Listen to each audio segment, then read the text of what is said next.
Hi everybody, I told you that I was going to be doing a video update soon to talk to you about class, about your applied final project and your concept map paper, which is due pretty soon.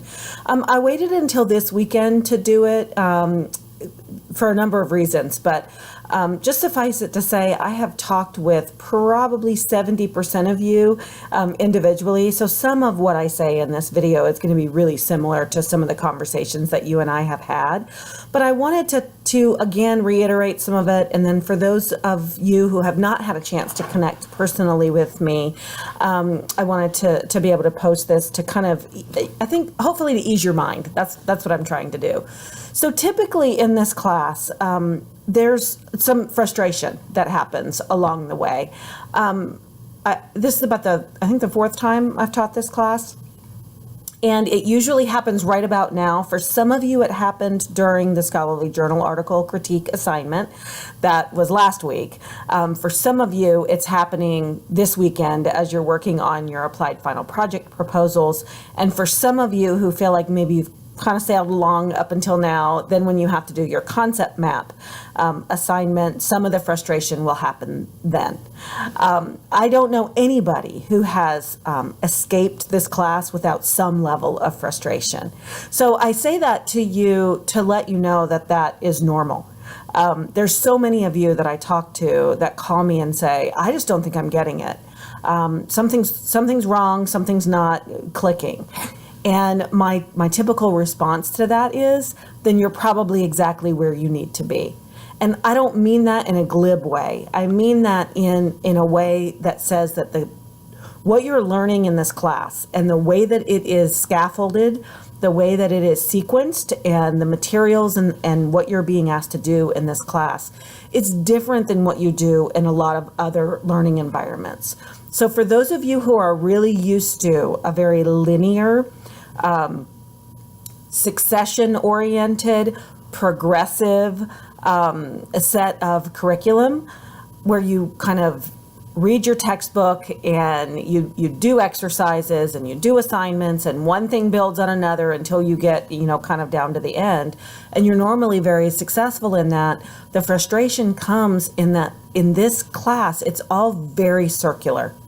And what I mean by that is that when you're digesting all of the scholarly material, and at the same time you're reading in the Wiseboard text about from a consultant's point of view, when you are looking at your organizations at different sort of altitude levels, to keep with that metaphor that we've used a little bit, and you're intentionally going back and forth between super big picture and then now you're down into the details when you're either doing your concept map or your applied final project, it feels a little bit like mental whiplash.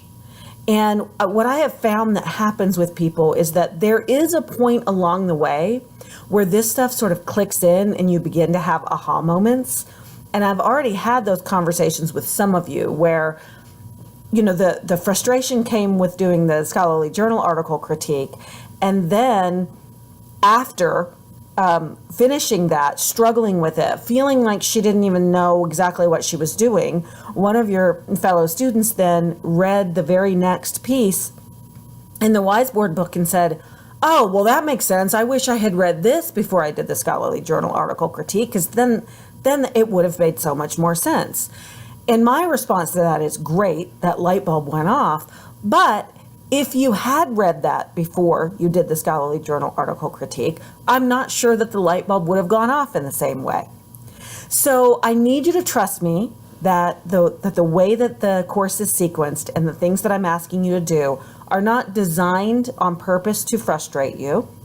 They are, however, designed in a certain way to get you through that circular thing and for you to do a bunch of things at the same time, which is intentionally build the cognitive muscle that goes along between taking a consultant big picture kind of a view of your organization and then simultaneously understanding that and mapping that system and understanding how it's all related. And then while also simultaneously saying, okay, how do I use that information and the information that we're learning in class to apply it to a specific problem in this specific piece of the organization, to solve a real problem within a certain period of time, given all of those systemic constraints that are on me. And all of those projects are going to look very different. You know, one of the people that's enrolled in this class works in a large healthcare conglomerate that includes, I want to say is it 17? I think it's 17 different hospitals.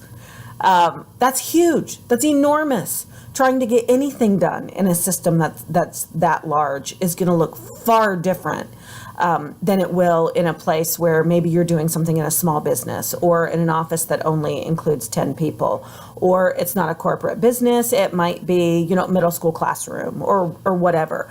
All of you work in organizations, or if you don't work, you will be doing your applied final project in some type of organization that you have identified to try to solve a real problem. And it's going to take a little bit of patience along the way to get clear on what that means. So for your proposal, what I really want you to do is focus on thinking about, here is an actual organizational issue that needs to be solved. This is why it needs to be solved. This is how it needs to be solved.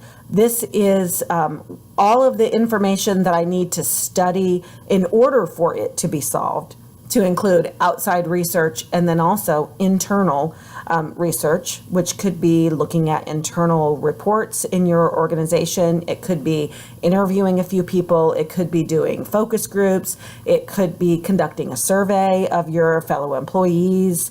It could be attending webinars that give you more information about a particular thing that you might want to implement in your organization.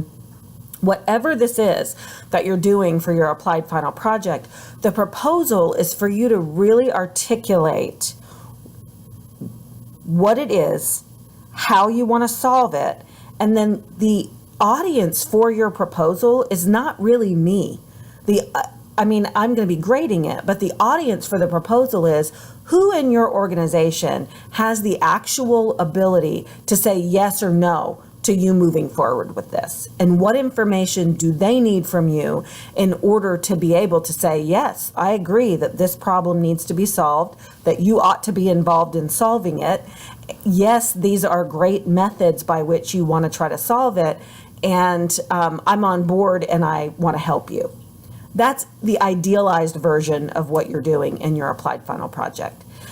Having said that, I also understand that some of you are not employed in a conventional type job right now, and that may not be as easy for some of you to do as it is for others. So I would say that you can use any organization to which you have access and or to which you are a member. It could be a nonprofit organization that you're affiliated with. It can be your kid's school. It can be your church organization. It can be your homeowners association. It can be a place in which you volunteer your time or donate items.